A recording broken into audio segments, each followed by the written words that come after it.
Here's your Storm Track 7 forecast. Good evening, Eastern Iowa. I'm Storm Track 7 meteorologist Danny Cassidy. Well, that pattern of afternoon showers and storms, and afternoon evening showers and storms, I should say, will continue through early this week. And with that, we have a little bit of moisture to work with. For tomorrow and Tuesday, we'll be in the mid to upper 60s, especially on Tuesday, maybe get close to 70 in some spots. Then during the day on Wednesday, we'll see a cold front move through and drop us down into the low 60s by Thursday.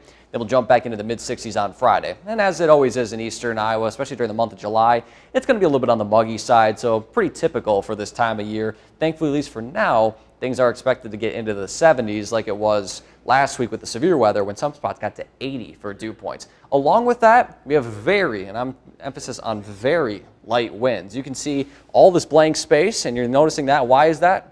There's no wind, so there's no direction of it. So really, it's going to be only about 5 miles per hour through the next 24 hours at least. And with that moisture, as well as very light winds, we have not a great chance of severe weather, which is obviously good news. But the other thing is, when it rains during the day, then at sunset, we see it taper off. There's a lot of that moisture, little winds, clear skies. You get a lot of fog. So that's kind of a very similar pattern as we go through the next few days, what we can expect. So basically, sunshine during the morning, showers and storms scattered about afternoon and evening, dissipates after sunset due to daytime heating, clear skies, light winds, fog, wash, rinse, repeat. So that'll be the case through Wednesday. But let's talk about the now here. So some moderate to heavy rainfall has been falling as I'm recording this about 5:30 outside our KWWL studios in downtown Waterloo.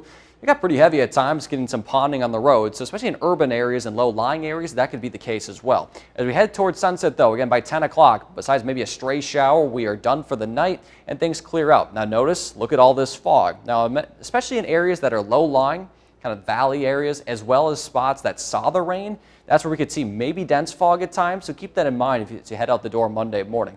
That will thin out, and then we'll see some sunshine during the afternoon. Now, compared to today, Monday's not going to be as widespread, and I think it'll be a little bit more isolated. But those that do see rain could see heavy downpours at times, maybe gusty winds, as well as maybe some small hail, and possibly a few funnels just with the system that's at hand here. So you can see, again, a lot more isolated compared to today. Then again, we'll have some clear skies overnight. Then during the morning hours Tuesday, could see a little bit more fog. But this time, I don't think it'll be as widespread because, again, where it rains, that's the best chance we'll see that fog. Now, Tuesday is going to be a little bit of a different story. We'll have some sunshine during the morning hours, but then a cool front, and I'm calling it that because it's not a very strong front, will be moving in from the north and will make storm activity a little bit more organized. With that being said, still not expecting severe weather even with that cool front because there's not a lot of wind shear. And I won't go into it, but long story short, if you don't have wind shear, severe weather is really hard to come by. So as we go through the afternoon hours, it'll become more organized, and you can see this kind of line stretching through portions of the Great Lakes into central Iowa. So it'll be along this line ahead of the front. Again, could see some heavy rain at times, as well as those gusty winds and small hail, but severe weather is not expected.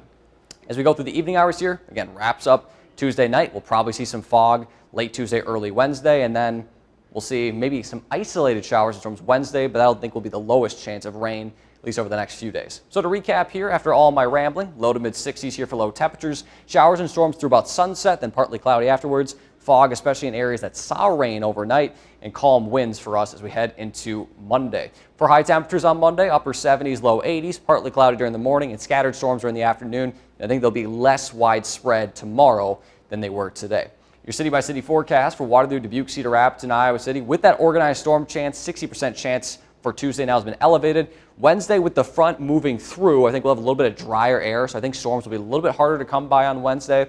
After Wednesday, Thursday, Friday, and Saturday are looking absolutely gorgeous. Light winds, temperatures in the low to mid 80s, and especially on Friday and Saturday, plenty of sunshine. Sunday, going to get a little bit on the hotter side. Some areas approaching 90 degrees there. And at least for now, could be a little bit on the active side. Monday and Tuesday, we'll keep an eye on this, just with those higher temperatures and a little bit more of that kind of wind shear to work with. But again, for the most part here, mid to late weeks looking nice, and then a little bit warmer there as we wrap up the month of July.